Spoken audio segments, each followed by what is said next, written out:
Hi folks, I'm Matt and welcome to My Expanded Universe, a show where I go through the entire EU in chronological order as best I know how. Folks, it's time to review two books that came out through Dark Horse Comics. And both of them were written by William C. Ditz. Yes, I'm speaking of the continuation of the Dark Forces Trilogy. If you recall, a long time ago, I reviewed the first book. Why am I taking so long to review books 2 and 3? Because there is a lot of time that goes by between the first and second book. Now, the second and third book happen back to back, so this is where you would put them both in. So the first book is called Rebel Agent. Now here, Jarek is beginning his search for the Valley of the Jedi, and Kyle Katarn is there to stop him.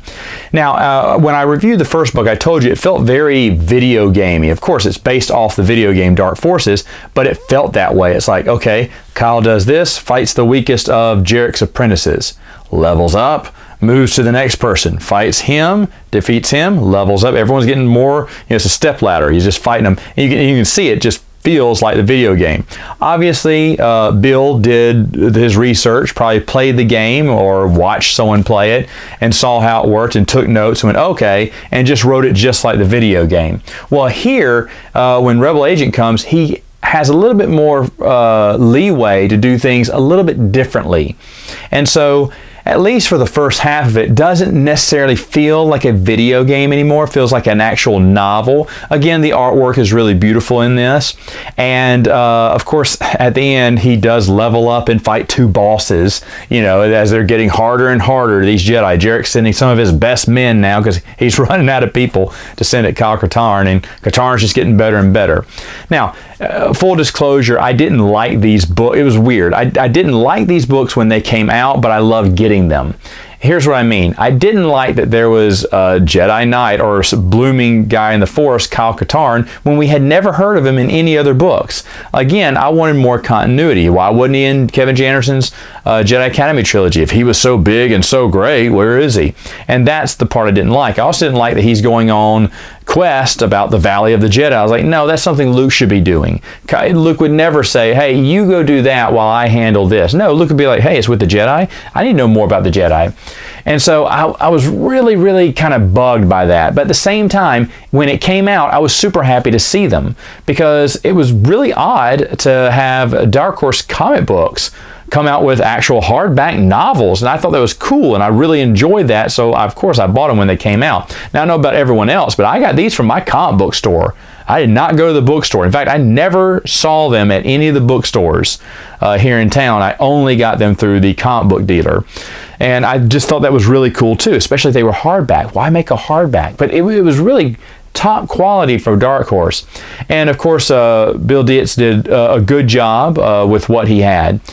So anyway, the final book in this Dark Forces trilogy is called Jedi Knight. Now here, Jarek finally finds the Lost Valley of the Jedi. He and Kyle Katarn have a showdown, and it ends with Kyle Katarn releasing all the Jedi that were their spirits are locked in there from the thought bomb that Lord Hoth or Koth was involved in, and so they are released. Now this is a famous story now because this is the first time it ever, in publication order, this is the first time we'd ever heard of this.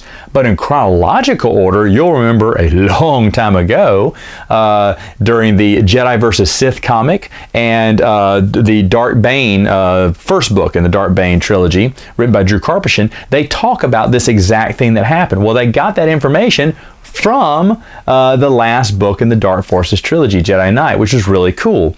So it added a little bit more depth and meaning to this comic book. Now, when I first read about the Battle of Ruusan, I thought it was a little cheesy about Jedi spirits being trapped in this valley and Kyle Katarn being the one to save them again. I really thought Luke should be the one to do that.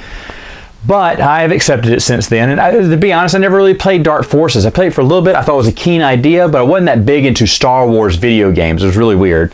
And I know a lot of people, and they should, for rightful reasons, love Kyle Katarn. And it's sad that these books are really the only time he really shines. I mean, there's some short stories here and there about him. He's mentioned in some of the books here and there, but he's never really brought to fruition like he is in this trilogy, and that is a shame, because later on, years later, I did feel for Kyle Katarn, and I wanted to see more stories with him involved, even though I didn't play the video game.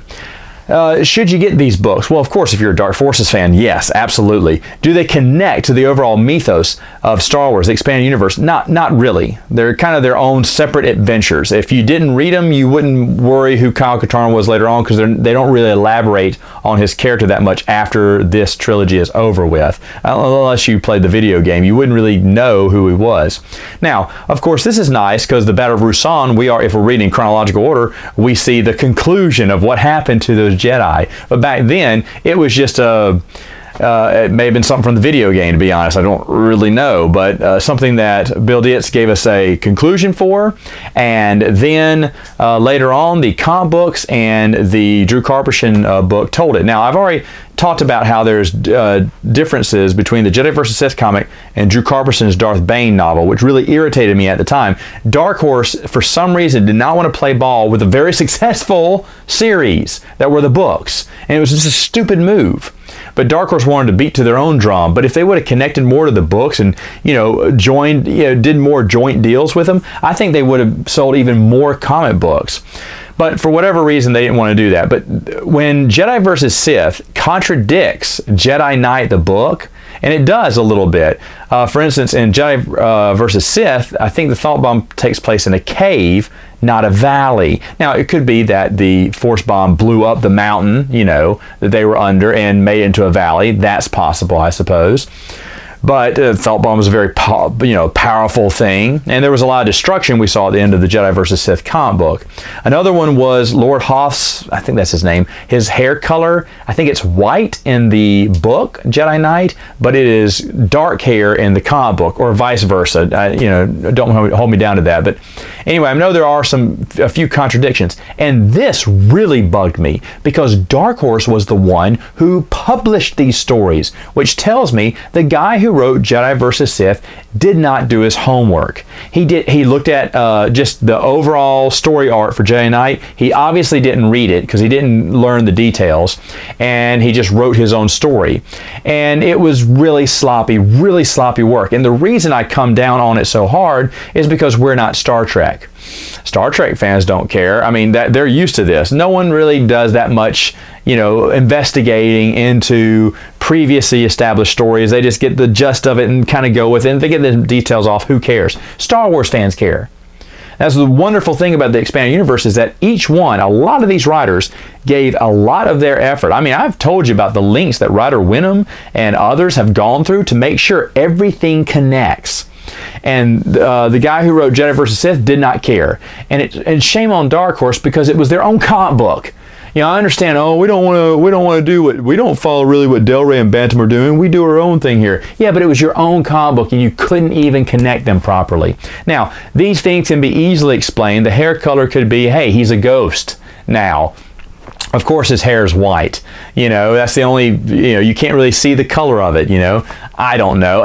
Does it need to be explained? Not really. Is it a contradiction? Yeah, if you want to call it that. But really, shame on Dark Horse for not smoothing that out. I mean, this is the expanded universe we're talking about. This is quality stuff. And that's always irked me, when a writer does not do their homework. I'm a Highlander fan of the TV series.